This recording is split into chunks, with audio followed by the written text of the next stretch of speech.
ఓం శ్రీ రామచంద్ర పరబ్రహ్మణే నమః. భగవద్బంధువులందరకు హృదయపూర్వక నమస్కారాలు. ఓం శ్రీ రామచంద్ర పరబ్రహ్మణే నమః.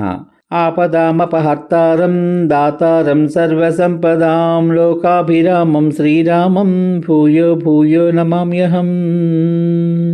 ఓం శ్రీ రామచంద్ర పరబ్రహ్మణే నమః.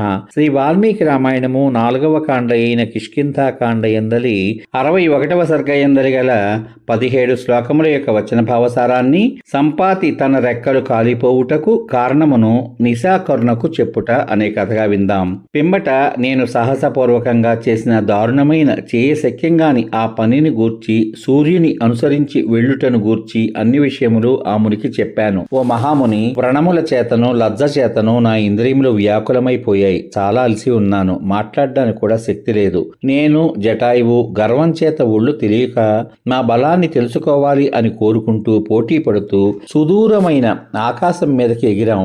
అస్తాద్రి వరకు సూర్యుని అనుసరించి వెళ్ళాలి అని మేమిద్దరం కైలాస శిఖరం మీద మునుల సమక్షంలో పందెం వేసుకుని ఆకాశం మీదకి ఎగిరాం. మేమిద్దరం ఒకే సమయంలో ఆకాశమునకు ఎగిరి నేలపై చూడగా నగరాలన్నీ కూడా వేరువేరు రథచక్ర ప్రమాణంలో కనబడ్డాయి. కొన్ని చోట్ల వాద్య ధ్వని, కొన్ని చోట్ల అలంకారముల ధ్వని వినబడింది. ఎర్రని వస్త్రములు ధరించి గానం చేస్తున్న చాలా మంది స్త్రీలు కనబడ్డారు. శీఘ్రంగా ఆకాశంపైకి ఎగిరి సూర్యుని సమీపమును చేరిన మాకు అరణ్యము పచ్చిక బీడువలే కనబడింది. పర్వతములతో కూడిన భూమి రాళ్లు కప్పినట్లుంది.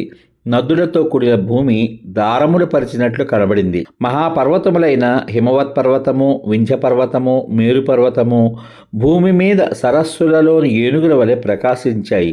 అప్పుడు మా ఇద్దరికీ తీవ్రమైన చెమట, దుఃఖం, భయం కలిగింది. చిత్తమునకు భ్రాంతి, దారుణమైన మూర్ఛ కూడా కలిగింది. మాకు అప్పుడు దక్షిణ దిక్కు గాని, ఆగ్నేయము గాని, పశ్చిమము గాని తెలియలేదు. లోకమంతా ప్రళయ కాలమునందు అగ్నిచేత కాల్చబడి నశింప చేయబడినట్లు కనిపించింది. నా మనస్సు కూడా పనిచేయలేదు. నేత్రమునే ఆధారంగా తీసుకుని గొప్ప ప్రయత్నంతో మనస్సును, నేత్రములను సూర్యునిపై నిలిపాము. మరల ఎక్కువ ప్రయత్నం చేసి సూర్యుని వైపు చూశాం. అప్పుడు మాకు సూర్యుడు భూమి ప్రమాణము వంటి ప్రమాణంలో కనబడ్డాడు.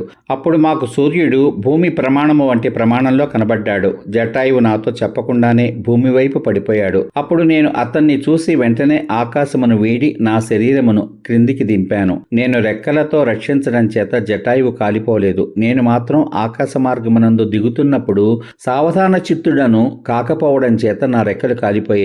జటాయువు జనస్థానంలో పడి ఉన్నాడు అని ఊహించుకున్నాను. నేను మాత్రం రెక్కలు కాలిపోయి స్పృహ తప్పి వింధ్య పర్వతం మీద పడ్డాను. రాజ్యము, సోదరుడు, రెక్కలు, పరాక్రమం ఇవన్నీ పోయిన నేను అన్ని విధముల మరణించవలెను అని కోరుకున్నాను.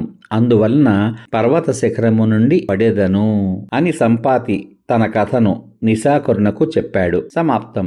ఇంతవరకు మీరు శ్రీ వాల్మీకి రామాయణం 61వ సర్గ యందలి గల 17 శ్లోకముల యొక్క వచన భావసారాన్ని సంపాతి తన రెక్కలు కాలిపోవడానికి కారణాన్ని నిశాకరునకు చెప్పుట అనే కథగా విన్నారు. రేపటి భాగంలో శ్రీ వాల్మీకి రామాయణం 4వ కాండ అయిన అరణ్యకాండమందలి 62వ సర్గ యందలి గల 15 శ్లోకముల యొక్క వచన భావసారాన్ని నిశాకరుడు సంపాతిని ఓదార్చి భవిష్యత్తులో రామునకు సహాయం చేయడానికి ప్రాణములు ధరించుము అని ఆదేశించుట అనే కథగా వింటారు. ఓం శ్రీ రామచంద్ర పరబ్రహ్మణే నమః. శ్రీరామ రామ రామేతి రమే రామే మనోరమే సహస్రనామ తత్తుల్యం రామనామ వరాననే. ఓం శ్రీ రామచంద్ర పరబ్రహ్మణే నమః. సర్వే జనా సుఖినో భవంతు. శుభమస్తు. స్వస్తి.